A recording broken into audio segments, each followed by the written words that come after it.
საპრეზიდენტო არჩევნებში ნაციონალური მოძრაობის მიერ მიღებული ხმების 22% ქართველი ჟურნალისტების საქმიანობის დამსახურებაა. ასე ახსნა ქვეყნის პრემიერმა კონკურენტი პოლიტიკური ძალის რეიტინგი. პრობლემა ბიძინა ივანიშვილმა მედია საშუალებების, განსაკუთრებით კი ბეჭდური მედიის არაჯანსაღ კრიტიკულ სტატიებში დაინახა, რამაც ამ მომრჩევლის გადაწყვეტილებაზე იმოქმედა. შედეგები რაც მივიღეთ ჩვენ და რითაც ძალიან ბევრი ჩვენია მხარდამჭერი ხმაყოფილი არაა, რომ 21%-ზე მეტი მიიღო ნაციონალური მოძრაობა. ამაში თავისი წვლილი მედიამ ითამაშა. მე ბეჭდურ მედიას აღარ დაუწყე კრიტიკა, მაგრამ ვერც ერთ გაზეთს ვერ ნახავ, მათ რიცხვში თქვენსასაც, რომ მთავრობის განსხვავებული კრიტიკა არ ჩანდეს. ვერც ერთ მედია საშუალებებს ვერ ნახავთ. მთავრობა უნდა კრიტიკებოდეს, მაგრამ უნდა იყოს ობიექტური კრიტიკა და არა კრიტიკა კრიტიკისათვის. შეუსრულებელი დაპირებები, კიდევ რაღაც ლოზუნგებია. სამართლიანობის აღდგენა თურმე რომ არ აღდგება და არ ხდება. ამას ეს რომ ლოზუნგებად გაიხადეთ, აი მივიღეთ ის რაც მივიღეთ. რეიტინგით მეორე ადგილზე გასულ პოლიტიკურ ორგანიზაციაში ამბობენ, რომ მიღწეული შედეგი 9 წლიანი მმართველობის პერიოდში გატარებული რეფორმების დამსახურებაა და იმის დადასტურება, რომ ნაციონალური მოძრაობა ქვეყანაში უმთავრეს ოპოზიციურ ძალას წარმოადგენს. რაც შეეხება კოალიციის 62%-იან მაჩვენებელს, ირაკლი თავართხილაძის განცხადებით, ქართულმა ოცნებამ იგი მრავალპარტიულობის დახმარებით დააგროვა. ბოლო 9 წელს განმავლობაში ქვეყანაში გატარდა უამრავი რეფორმა.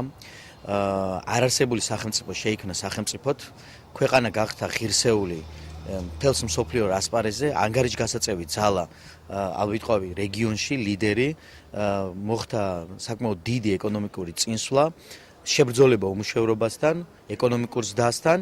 და ეს ყოველივე ალბათ ხალხს აძლევს იმის სურვილს, რომ ხარი დაუჭეროს ნაციონალურ მოძრაობას. ამ ეტაპისთვის ვფიქრობ, ეს ძალიან კარგი სასტარტო პოზიცია მომავალი არჩევნებისთვის. რამდენად იქონია გავლენა ამ მომრჩეველზე პრემიერის მიერ დასახელებულმა ლოზუნგებმა. ქართული ოცნების აჭარის შტაბის ხელმძღვანელი ლაშა სირაბიძე აღიარებს, რომ რეგიონში წინა საარჩევნო კამპანია თითქმის არ იყო.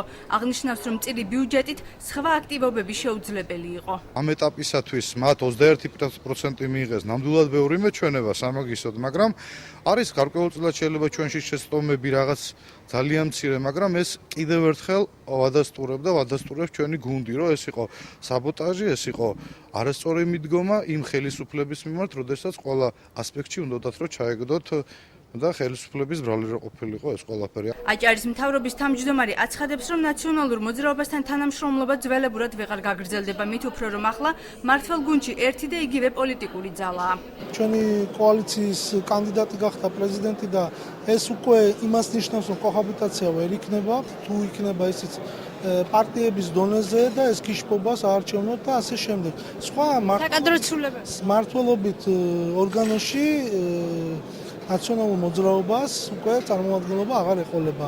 ქვეყნის კეთილდღეობისათვის სხვა გამოსავალი არ არის, ამიტომაც თანამშრომლობაზე მზად ვართ, აცხადებენ ნაციონალურ მოძრაობაში.